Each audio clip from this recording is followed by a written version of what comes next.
dia para você que nos acompanha. É o Manhã Viva começando aqui de Belo Horizonte para todo o Brasil. Seja bem-vindo aqui ao nosso programa, a nossa cozinha que já te acolhe. Não sei se você ainda está acordando de manhã, hora de tomar um cafezinho. Já tem gente aqui conosco também na mesa tomando um cafezinho. Os nossos convidados que já estão aqui, o Padre Jorge está conosco aqui, o Padre Jorge Filho, e também o psicólogo Alain Magalhães, também já estão conosco aqui para conversar conosco no programa de hoje. Hoje a gente vai refletir um pouco sobre a mensagem do Papa Francisco para a Quaresma, né? Vamos falar de um dos tópicos que o Papa trouxe nessa mensagem, nessa reflexão, para nos ajudar a viver bem esse tempo. Como sair de si para ter compaixão do outro, para ter misericórdia do outro, para a gente não parar nos nossos problemas, para a gente não olhar só para nós mesmos. Então nós vamos abrir e deixar mais abrangente essa reflexão, essa conversa e também a sua realidade. Não sei se você já tem tido esse estalo para as obras de misericórdia. O que é isso? Quais são essas obras de misericórdia que o Papa Francisco propõe que a gente viva nesse tempo quaresmal? Então o padre, o psicólogo vão nos ajudar também a entender um pouco sobre isso e, claro, motivar você a vivenciar. Também está conosco aqui na nossa culinária hoje para fazer uma receitinha especial de mãe, de dona de casa, a Dona Maria Ubalda. Seja bem-vinda. Obrigada. Uma alegria recebê-la. E a Dona Maria Ubalda vai fazer para nós um biscoito de polvilho assado, ou seja, é menos calórico, né, gente? Não é frito, não tem nada de gordura. Um biscoito de polvilho assado, o biscoito de polvilho que é um prato bem típico, a gente pode dizer assim, de Minas Gerais. O povo aqui gosta demais. Onde a gente vai, não é só pão de queijo que tem, viu? Tem sempre biscoito de polvilho também, eles adoram oferecer esse prato. Então ela já trouxe os biscoitinhos ali, você acabou de ver também, né? De como que vai ficar essa receita de hoje. Então já se prepara aí que daqui a pouco Dona Ubalda vai nos ensinar a preparar esse biscoito. Quero convidar você que está em casa também a já participar conosco pelas redes sociais, mandar a sua mensagem pelo nosso Facebook, facebook.com/manhãviva, né? Se você coloca Manhã Viva lá na busca do Facebook, com certeza você vai achar a nossa página, você curte a nossa página, deixa a sua mensagem, a sua participação sobre o programa de hoje, mas também de tudo aquilo que você acompanha já do programa Manhã Viva neste tempo. Pelo Twitter, você que também usa o Twitter, a gente também está à sua disposição pelas redes sociais. É interessante, viu? É muito bom quando a gente recebe o retorno de vocês. Já quero mandar um beijo para todos os que participam pelas redes sociais, todos vocês que já mandam mensagem. Tem gente que elogia, tem gente que diz, Verônica, isso não está legal, isso precisa melhorar. Então, assim, é muito importante para nós também ter o seu retorno, porque a gente faz esse programa acontecer junto com você que nos acompanha, você que está em casa. Deus abençoe o seu dia, essa manhã que está começando. E a gente aqui no Manhã Viva também hoje está fazendo alguns ajustes no cenário. Então, gente, tem um lado aqui do programa que a gente sempre usa da entrevista que está um pouquinho modificado. A gente está mexendo, está ajustando para, claro, melhorar para você também que nos assiste. Tudo é por causa... Aí, ó, a gente pode ver agora como que está ficando o nosso cenário, a nossa sala de entrevista. Começando a ter uma cara nova, ainda não está pronta, mas a gente está mexendo. Ficamos aqui ontem até tarde trabalhando aqui no cenário, fomos dormir tarde. Toda a nossa equipe, os meninos, os câmeras que estão aqui, o Reinaldo, o Rafael da comunidade, o Claudião. Um abraço, Claudião, esposo da Maria Renata, que está aqui conosco também, dando essa força nesses dias, né, de um trabalho mais intenso para a gente fazer toda essa melhoria que é necessária.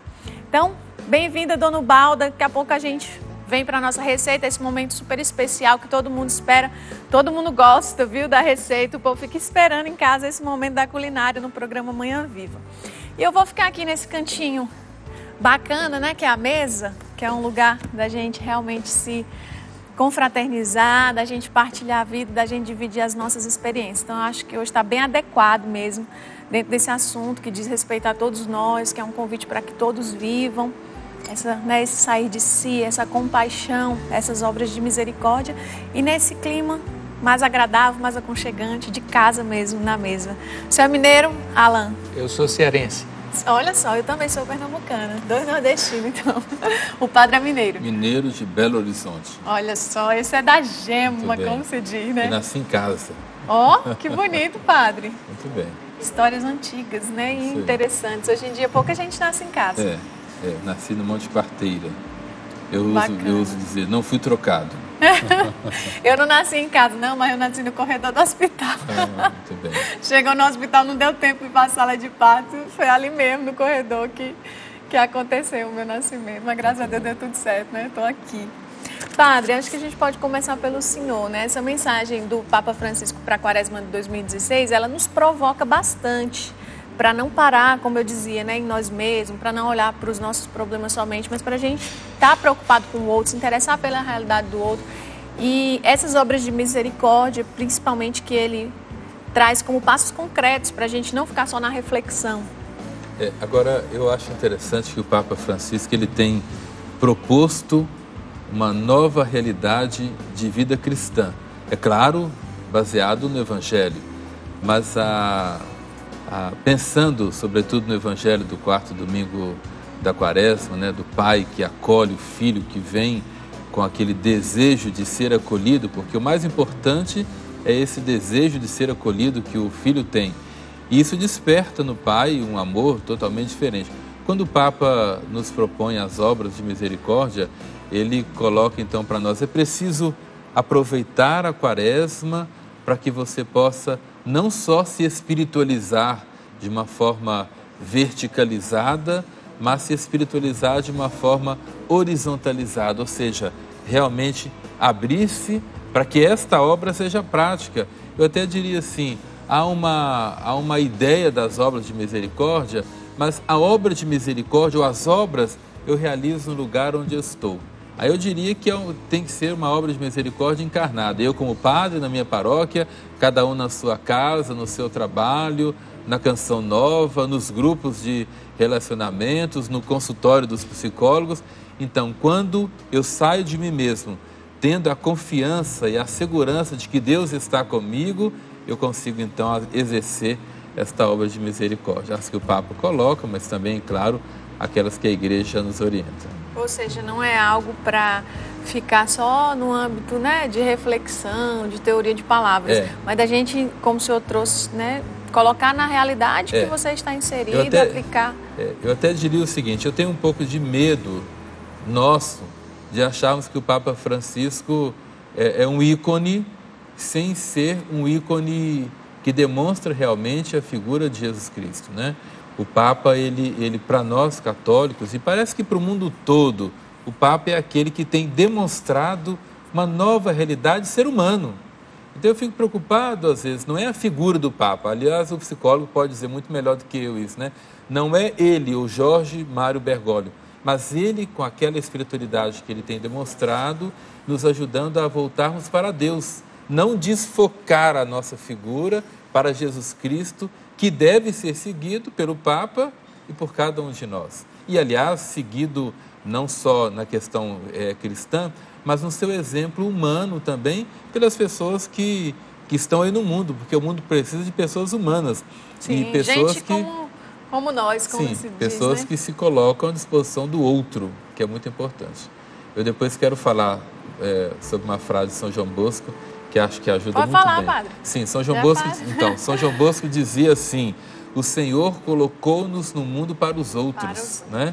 Essa frase é belíssima, porque significa que tudo que eu faço, a minha ação, a minha espiritualidade, o meu ser cristão é para as outras pessoas.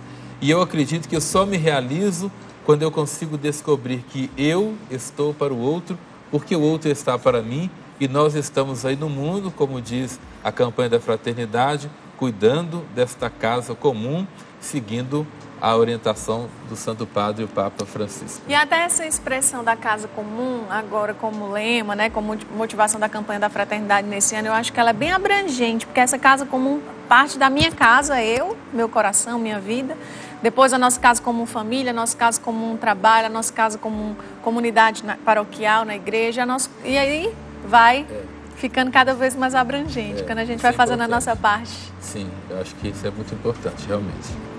E aqui para o psicólogo, uma das expressões que o Papa trouxe nessa mensagem da Quaresma esse ano, ele falou da alienação existencial, né? Da gente estar atento a essa realidade, e, claro, uma alienação existencial que também é espiritual, que também é emocional. O que significa isso? Verônica, eu tenho visto nesse período agora de Quaresma, com as indicações do Papa Francisco, uma grande oportunidade, eu diria, de saúde psíquica também, né? Há historicamente, uma separação muito grande entre a ciência e a fé, mas no cunho prático, né? Na prática da vida das pessoas, a gente tem hoje em dia como problemas psicológicos mais comuns a depressão e a ansiedade, né? Que no fundo são a depressão, um fechamento em si, não ver mais o mundo, não confiar mais em si, uma série de aspectos, mas são sempre de fechamento. E a ansiedade, um sentimento de ameaça do mundo, né? O mundo que pode me destruir.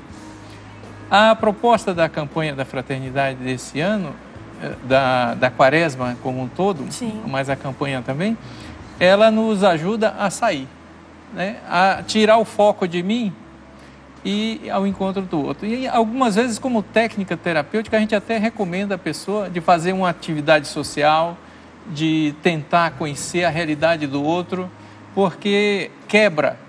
O grande desafio na depressão, também na ansiedade, né? Mas é quebrar um círculo vicioso onde a pessoa está sempre rodando sobre si mesma. Então eu vejo todo esse movimento desse período quaresmal, a oportunidade dos católicos, mas também aqueles que são pessoas de boa vontade, refletirem sobre esses valores, uma oportunidade de descobrir que há algo fora de si, e que isso é válido, que isso é importante, e que isso ajuda que isso vai ajudar você mesmo. Vai ajudar você a descobrir no outro, você se descobre, né? O outro é um pouco o espelho de si. Bom demais. Então, falando um pouquinho sobre as obras de misericórdia, sobre esse de sair de si, né, essa iniciativa, a gente vai acompanhar agora também uma equipe, um grupo que ajuda idosos, e eles foram visitar um asilo aqui no interior de Minas Gerais. Vamos conferir.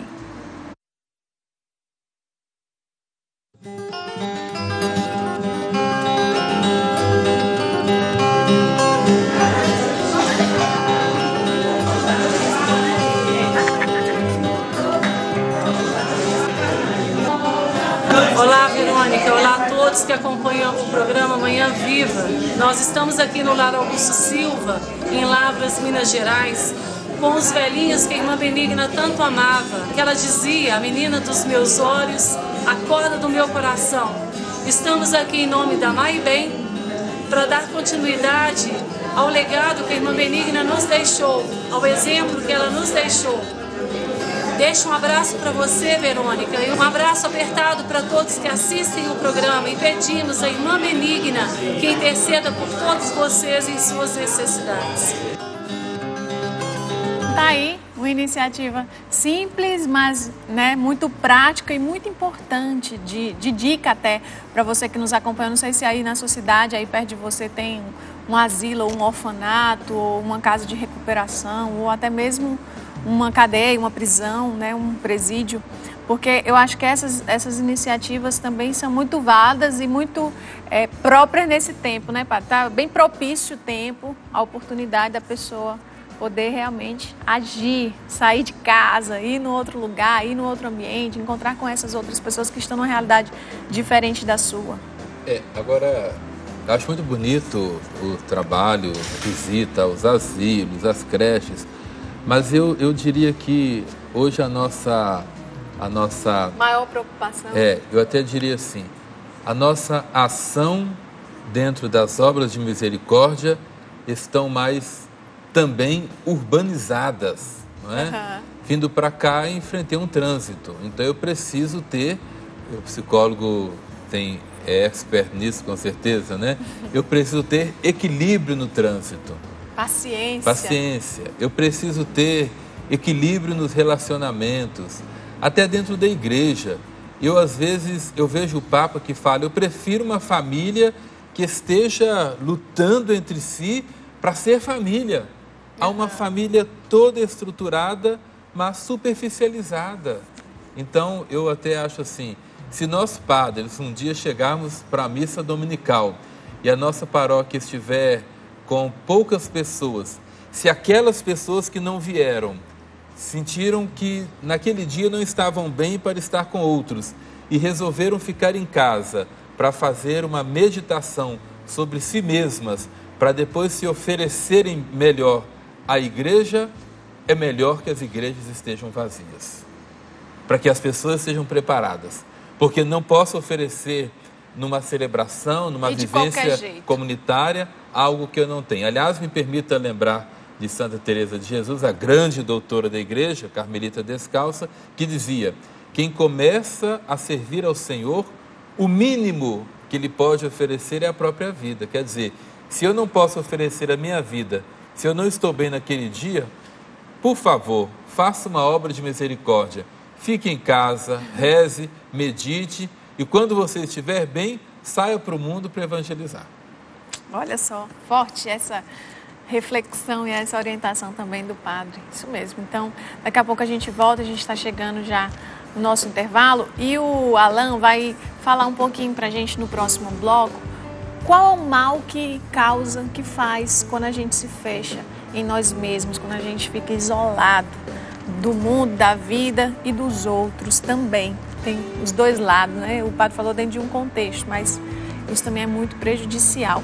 Antes da gente sair para o intervalo, eu quero mandar um abraço, um grande abraço para Joana Dark, lá em João Pessoa, na Paraíba. Joana Dark, que é a mãe da nossa cantora querida da Canção Nova, Juliana de Paula. E a dona Joana Dark está sempre acompanhando o Manhã Viva, também mandou a sua mensagem, o seu recadinho. A gente agradece demais, é uma alegria saber que a senhora está nos acompanhando aí do outro lado. Também uma outra pessoa, a Marinete, lá em Fortaleza, dona Marinete, um abraço para a senhora que está sempre também acompanhando o Manhã Viva e todo o pessoal aí do norte do Brasil, do Pará, de Manaus, Amazonas, todos vocês aí do norte do Brasil que também têm dado retorno, de Rondônia, de Roraima, que estão acompanhando o programa Manhã Viva, é uma alegria para nós. Eu aguardo a sua participação aqui no Facebook, já vou dar uma olhadinha no intervalo se tem mensagem, viu, gente? Vou esperar aqui o seu comentário, daqui a pouco a gente volta.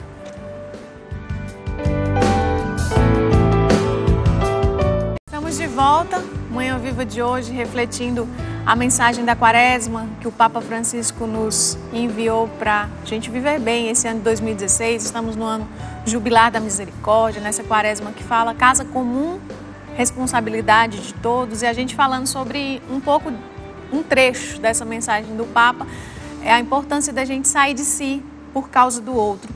Antes do Alan responder para nós, o psicólogo Alan Magalhães, que está conosco aqui no programa, eu queria mandar um abraço também para todas as pessoas que neste momento estão vivendo um luto, estão sofrendo a tristeza de perder alguém.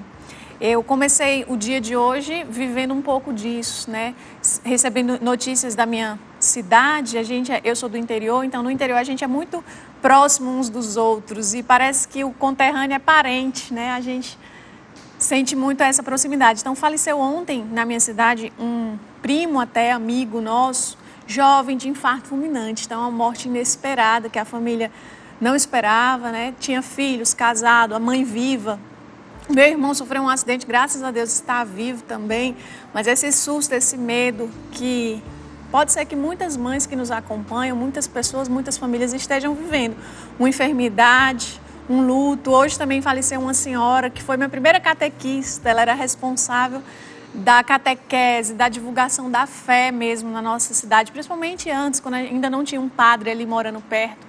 Então, Dona Luzia Leite é um ícone, né? uma representante da nossa fé, lá no interior de Pernambuco, na cidade de Brejinho, de onde eu vim. Mas eu sei que como essas famílias, como essas pessoas, pode ser que muitas outras famílias em muitos outros lugares, em muitas outras cidades, estejam vivendo essa dor no dia de hoje, de ter perdido alguém, de ter perdido um ente querido, de estar sofrendo esse luto. E eu quero dizer para você que nos acompanha que a única força que nós podemos ter nesse momento é a força que vem do Senhor, é a graça do Espírito Santo que age em nós, que vem nos dar consolo, que vem realmente nos socorrer nesse momento. Então, conte com a intercessão de Nossa Senhora, conte com o apoio, o auxílio da sua fé, porque não tem outra via, principalmente nesse momento que a gente quer encontrar justificativa, consolo, que a gente possa verdadeiramente se apoiar em Deus. O Padre Jorge também até pode deixar uma mensagem para essas famílias, para essas pessoas que hoje sofrem por causa do luto ou por causa de alguma enfermidade. Eu costumo dizer que a morte é uma desculpa. Nós somos criados para um dia retornarmos para os braços de Deus. Eu sempre digo, quando celebro, por exemplo, o 7º dia, que é um costume do Brasil, né? Fica depois a cicatriz daquela ferida, mas fica a boa lembrança da convivência da pessoa que se foi. Então, sempre guardar aquilo que é importante, que aprendeu e que conviveu com a pessoa e colocar realmente nas mãos de Deus. Deus vai trabalhando esta ausência e transformando esta ausência na alegria da ressurreição. Aliás, eu digo que para nós cristãos, para tudo há solução. Alguém diz, não, mas para a morte não há solução. Para o cristão há solução, porque para o cristão, né, a grande solução para a morte é a ressurreição. Então nós todos um dia nos encontraremos no reino de Deus, Ele que nos cria e nos abraça e acolhe cada um de nós quando nós vamos para o seu reino. E lá será para sempre, lá será plenamente. Aqui a gente sabe que é só um tempo, pode ser que esse tempo seja 90 anos, como Dona Luzia, que teve a graça de ter uma vida longa, né? Como a palavra de Deus também promete para aqueles que confiam em Deus. E também aqueles que são tirados antes, que perdem a vida, né, mais jovens, mas ou se o tempo é longo, que não é tão longo, que no máximo 100 anos, vamos dizer que é o tempo de vida, né, que é máximo que a gente, quando a gente vê alguém com 100 anos, nossa, se admira, poxa, a pessoa viveu isso tudo. Então, seja muito tempo, que seria esse pouco tempo, ou menos ainda, é muito insignificante diante de uma eternidade. Eu até queria dizer assim que a gente tem que aproveitar bem para viver bem o tempo que tem. Carpe diem. Bonito, padre. Fala de novo. Nossa, será que eu consigo? Rimou, ficou poético. Aproveitar bem para viver bem o tempo que tem. E o tempo que tem deve ser vivido naquele que nos levará um dia para a eternidade, vivido em Deus. Amém. Então, um abraço para todos vocês que hoje estão nesse momento. Que a alegria do Senhor seja verdadeiramente a vossa força. E eu queria que o Alan comentasse sobre a pergunta que eu fiz no bloco anterior, o mal que faz para a pessoa que se isola, que para em si, que olha só para os seus problemas, não tem essa capacidade de ir além. Eu vou partir do que nós estávamos falando agora, que é a questão da morte. A nossa cultura atual, ela nos propõe de viver sem falar de morte, como se nós não tivéssemos ela diante de nós a cada momento, né? Uhum. Talvez daí uma fonte grande de ansiedade, esse medo que fica no inconsciente, que fica escondido, mas que é presente. E como é saudável você poder conversar sobre o argumento, né? Acompanhando às vezes pessoas que estão com doenças graves, pacientes terminais. Me impressiona sempre que quando passa aquela fase do medo do que vai acontecer e assumem a realidade que estão vivendo, a vida ganha uma qualidade, uma preciosidade, um sentido, cada coisa tem um significado, tem uma riqueza, tem uma beleza. Eu lembro de uma paciente com câncer, já fazendo a quimioterapia e um pouco bem avançado, e ela no supermercado viu uma garota reclamando para outra, uma operadora de caixa reclamando para outra da vida, né? Então ela olha para a menina e diz assim, você está vendo isso aqui? E aponta pro lenço na cabeça. Aí ela disse, pois é, eu estou com uma doença muito grave, mas eu não posso nem dizer que queria estar no seu lugar, porque você é muito pessimista, você não vê a beleza que existe na vida. Eu queria ter a sua saúde, para aproveitar melhor essa vida, né? Então eu acredito que nós perdemos de vista que cada um de nós tem um sentido. O Viktor Frankl, um psiquiatra austríaco, né, ele lembrava sempre dessa coisa do sentido. eu vou dando alguns exemplos, talvez ajude a gente a refletir sobre isso aqui. Ele contava, como ele era judeu, foi preso, e no campo de concentração ele observava que as pessoas mais saudáveis naquele ambiente desesperador eram aquelas, não aquelas que brigavam por mais uma batata para poder sobreviver na sopa, né? Mas aquelas que davam a própria batata para aquele que estava mais doente. Então essas pessoas tinham mais ânimo, tinham mais energia. E ele começou a pensar, mas de onde vem isso, né? Vem porque essas pessoas sabem por que estão vivendo. Não estão só tentando sobreviver. O sentido. Elas têm um sentido, elas encontraram um sentido. Ele mesmo disse que o que mais o ajudou no campo de concentração foi pensar que poderia escrever sobre toda aquela experiência, e isso era uma grande contribuição para a psicologia, porque talvez o homem não possa se reduzir só a um aspecto, ao poder, ao sexo, mas é algo maior. Então aquela experiência que ele viveu deu sentido para ele caminhar cada dia, sobreviver ao campo de concentração e deixar uma grande contribuição para o campo da psicologia e do sentido de vida de uma maneira geral para a pessoa. Então, quando o Papa fala de alienação existencial, me deu uma grande alegria, porque é como se nós tivéssemos que acordar. Né? Quer dizer, para que eu estou aqui? O que eu estou fazendo aqui? E essa resposta é a vida que vai respondendo. Né? Victor Frankl costumava dizer, você vai vivendo e a vida te responde. É uma reação com a vida. Conforme você se projeta para fora, você se arrisca, você empreende, você sai de si, a vida começa a abrir as portas e te mostrar o caminho. Enquanto você está fechado em você, querendo já tudo na sua mão com segurança, isso não acontece. Então, ao contrário do mal que causa quando a pessoa se fecha em si, em contrapartida, o bem que faz quando ela sai de si, quando ela vai ao encontro do outro, quando ela se preocupa com as realidades do outro, quando ela coloca sentido também naquilo que ela está vivendo. É a experiência que ajuda, mais do que você entender isso antes para começar a praticar. Experiência. É a experiência que você faz num pequeno gesto, num pequeno ato, no preocupar-se com o outro, você começa a perceber que também as tuas questões vão encontrando resposta. E a gente foi às ruas perguntar para as pessoas se elas costumam ajudar o próximo, ajudar os outros. Vamos ouvir o que as pessoas responderam. É importante a gente ajudar o próximo, saber lidar com o próximo. Isso é muito importante para a gente. Porque faz bem, é bom ajudar o próximo. Porque a gente tem que ter um bom coração. E a gente que serve Deus, nós temos que amar o próximo como a si mesma. Agora estou indo fazer uma ajuda ao próximo. Estou indo para um hospital, a pessoa vai fazer cirurgia, não tem que ficar com ela. Faz bem pra gente, né? Faz bem pro próximo também. Eu me sinto bem ajudando os outros. Todo mundo precisa e é do ser humano, eu acredito, ajudar o próximo. Depende. Porque às vezes, em vez de você estar ajudando, está atrapalhando. A pessoa não corre atrás daquilo que quer. Porque é bom, né? Faz bem pra gente, né? Faz bem pra alma também, né? E não custa nada, né? Bacana a gente ver que as pessoas estão atentas a isso e sabem a importância também de ajudar uns aos outros, né, Padre? Sim. Eu até diria assim que a vida comunitária é realmente uma grande possibilidade de a gente aprender a exercer este cuidado pelo outro. Aliás, eu gosto muito da palavra cuidado, né? Porque a palavra cuidado, ela envolve cuidado com a pessoa, envolve uma espiritualidade ali também. Eu cuido do outro. A senhora falava, eu estou indo para um hospital ficar com alguém que vai fazer uma cirurgia.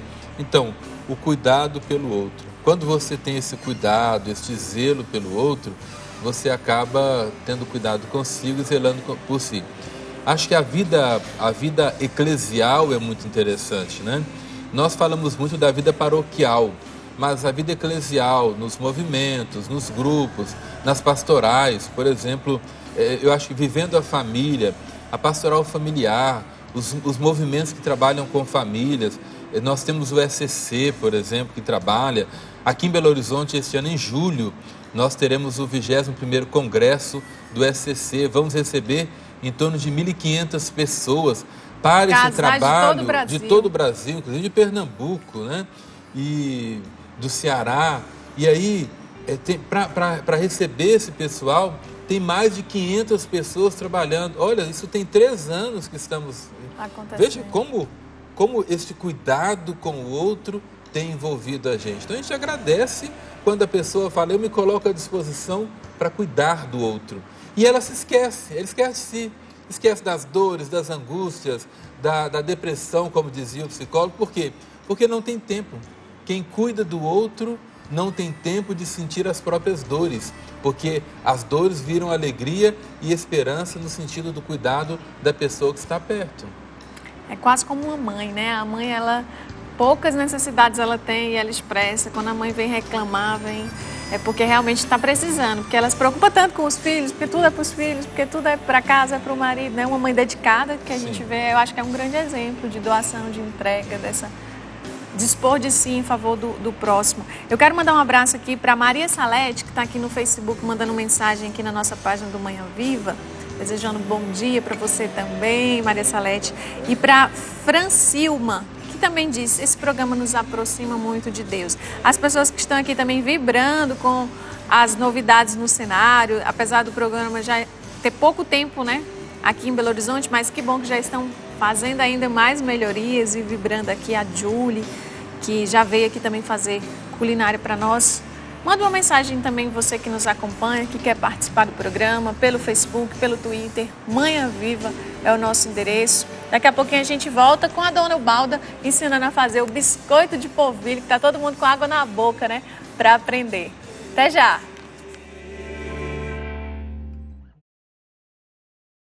Estamos de volta, o Manhã Viva aqui de Belo Horizonte, para todo o Brasil, você que nos acompanha.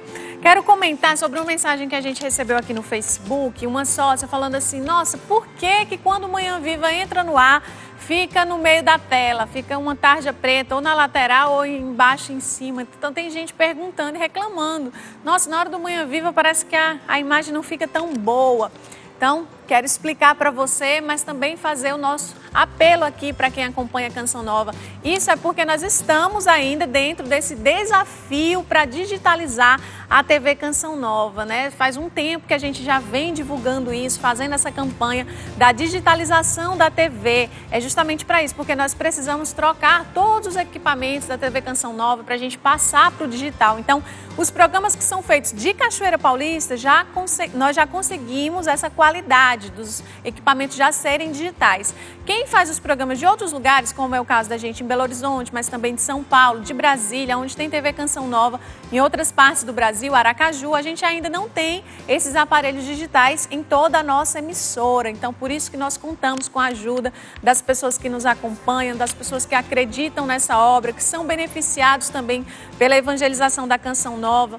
Você que é sócio evangelizador, que mês a mês contribui conosco fielmente, Deus lhe pague, a gente lhe agradece demais. O nosso abraço. E você faz parte, né? Uma parceria. Você recebe a evangelização e você investe na evangelização para que ela continue. E também esse desafio da digitalização, da gente conseguir realmente transformar todos os nossos equipamentos para a TV digital, porque é até uma exigência da telecomunicação no Brasil, não é só da Canção Nova. Então, explicando para você que está com essa dúvida, mas também já estendendo as nossas mãos e contando com a sua ajuda para a gente conseguir dar mais esse passo, mais esse avanço pela evangelização. E agora a gente vai acompanhar uma reportagem que a nossa equipe de Brasília preparou para nós. É um grupo de jovens que se reúne para dar o seu tempo, doar também a sua alegria, a sua disposição e ajudar pessoas que estão necessitadas em outras realidades. São os Doutores da Alegria, lá na capital federal. Vamos acompanhar.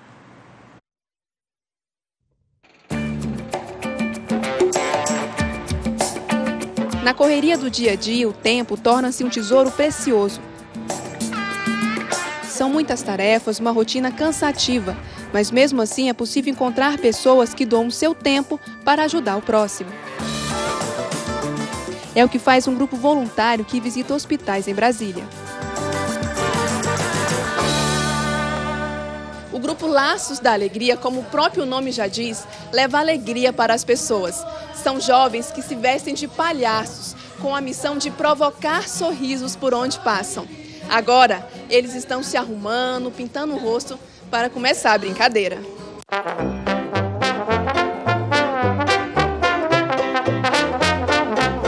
gente entra de uma forma e a gente sai totalmente diferente.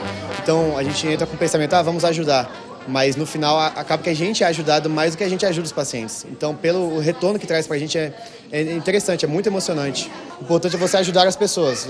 O mundo só vai pra frente se isso acontecer. O grupo não visa fins lucrativos, não é ligado a partido político ou religião. O único objetivo dos jovens é fazer o bem. Os voluntários realizam ações solidárias personalizadas, de acordo com cada público e cada situação. A gente trabalha de criança de 0 anos a idosos, então essa gratificação deles, esse reconhecimento faz que a gente volte todos os sábados. Esse amor que a gente recebe por eles é incondicional. Nossa fé sem ação é uma fé morta, né? Então, esse trabalho é um resumo disso, é o que faz a gente crescer na fé, crescer no amor e vale a pena demais.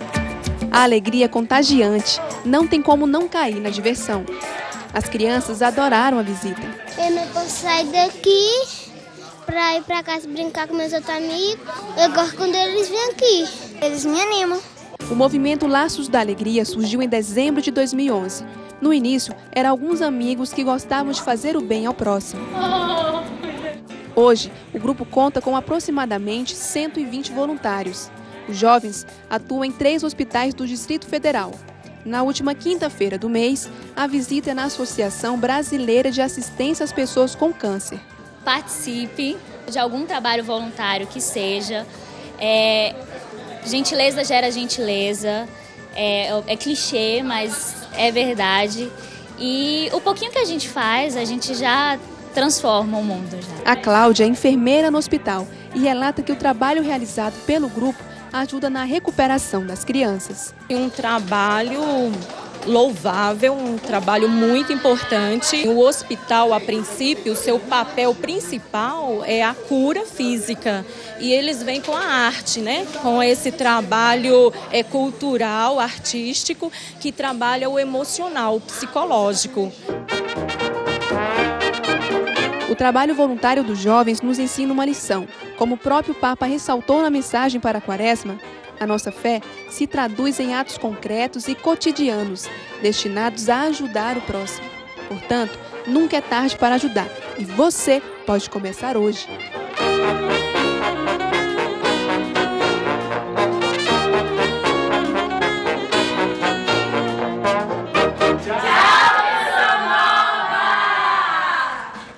Tchau para você também, bom demais, Deus abençoe o trabalho de todos esses jovens que fazem esse trabalho tão bonito, essa iniciativa tão importante para eles, mas principalmente para aqueles também que são beneficiados com a presença e com essa alegria toda. Agora sim, a gente está aqui com a dona Ubalda, que vai preparar para nós o biscoito de polvilho. Dona Ubalda, que é de Igarapé, ela até veio com um uniformezinho personalizado da cidade dela, um festival que tem lá, e ela está sempre participando também, fazendo seus quitutes. Isso, é um festival que já vem acontecendo já. Esse ano já vai ser o 12º festival, né? Um festival muito bom. São comidas raízes mesmo, né? E o biscoito de polvilho já foi feito lá? Faz parte? Lá vende biscoito de polvilho também? Sim. O ano passado não teve o forno, né, lá na praça, né, como de costume, né, devido a alguns transtornos, sim. Mas todo ano o festival acontecia o seguinte, fazia o forno de lenha, preparava os biscoitos ali na hora e era só comer à vontade, né? Então vamos lá, dona Ubalda, para ensinar para quem está nos acompanhando agora, como que faz esse biscoito de polvilho? Então, é muito simples, muito prático, muito rápido de se fazer, tá? E essa receita é uma receita bem antiga, né? Da minha mãe, da minha avó.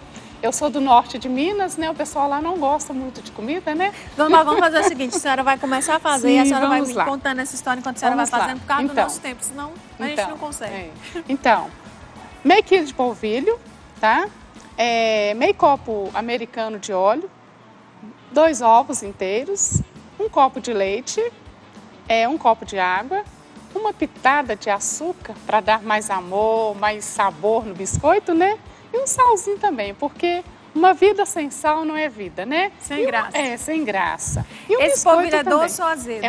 É o polvilho azedo. Polvilho azedo. Polvilho então, azedo. Tá aí os ingredientes, a dona Baldo já vai começar a preparar para poder dar tempo. Né? Agora a senhora pode conversar. Então vamos lá. Uma colherzinha de açúcar, já para começar já adoçando mesmo a vida, o biscoito, né? Esse açúcar é simplesmente para deixar o biscoito mais crocante, tá? E agora o sal. A mesma quantidade? Vai ser o quê? Não, açúcar vai ser uma pitada de açúcar, uma colherzinha de chá. O sal é uma colher de sopa. Um pouquinho mais. Um pouquinho mais, tá? Agora vamos lá. Meio copo de óleo. Antigamente as pessoas tinham aquela mania, só tinha que escaldar, né? Não há necessidade, gente. É bem tranquilo, tá? O Dona Baldi, ele faz rapidinho mesmo, né? Porque a gente agora, acho que a gente só tem 2 minutos. Não, é bem prático. Aqui, a Carol, a diretora, está aqui, ó, no meu ouvido. Vamos lá, Verônica, tá. tem Então que vamos lá, ó, agilizar, mão à massa, tá? Olha, é mão mesmo, viu, gente? Tem que ser isso aqui, tá? Ô, Verônica, eu vou precisar da sua ajuda. Tá. O que a senhora quer que eu faça? Não, depois, assim que eu terminar aqui, olha, você... Vai só fazendo essa mistura. Só fazendo essa mistura. E a água? Não, a água vem depois. Tá. Aí, dá bastante esses carocinhos, tá vendo? Olha. Então, você vai fazer isso aqui, desmanchando todos os caroços, então, tá bom, deixa eu lavar minha mão aqui rapidinho. Isso. E esse biscoito, eu coloquei o nome de biscoitinho graveto. Por quê? Eu me lembro muito, eu tinha meus 6, 7 anos de idade e a minha mãe ia pro mato, né, buscar lenha. Então a gente fazia aqueles feixes de lenha. Aí falava assim, vamos lá fazer um fecho de lenha para fazer uns gravetinhos. Gravetinho seria aqueles pauzinhos bem fininhos para iniciar o fogo, né? Dona Balda, aqui ele, do jeito que ele está aqui, já está preparado? É só acrescentar água depois? Já está preparado. Quanto tempo? Não tem tempo. É só simplesmente, desfez essas bolinhas, entendi. A massa ficou bem fininha. Tá vendo? Sem esses carocinhos. Já quero agradecer a presença do Padre Jorge Filho. Deus abençoe, Padre, sua missão, seu trabalho. Muito obrigado pela presença. Também o Alain, foi uma alegria recebê-los e toda a reflexão que vocês trouxeram também para nós diante dessas obras de misericórdia que precisam ser praticadas, vivenciadas por cada um de nós. E a Dona Baldo vai aqui finalizando. Então, vamos finalizar com a água, biscoito, né? E antigamente não tinha. Terminar de misturar. Mistura, né? Ele fica uma massa mole, né? Porque ele é para assar. Você vai colocar essa massa depois dela já pronta. Já vai ficando liguentinha, né? Isso, já vai. Uma consistência diferente. Isso. Dona Baldo, eu vou convidá-la desde já para a senhora voltar aqui no programa, fazer uma outra receita com mais tempo, né? Porque hoje acabou ficando bem corrido. É um prazer imenso estar aqui. E quando precisar, estou de volta. Então tá bom. Verônica? Então aqui é só fazer essa mistura e depois... Vai colocar no saco, né? Um saquinho de confeiteiro. Se não tiver um saquinho de confeiteiro, gente, pode colocar no saquinho mesmo, né? Igual eu tenho aqui mesmo. Ó. Pega para mim, Verônica, por favor.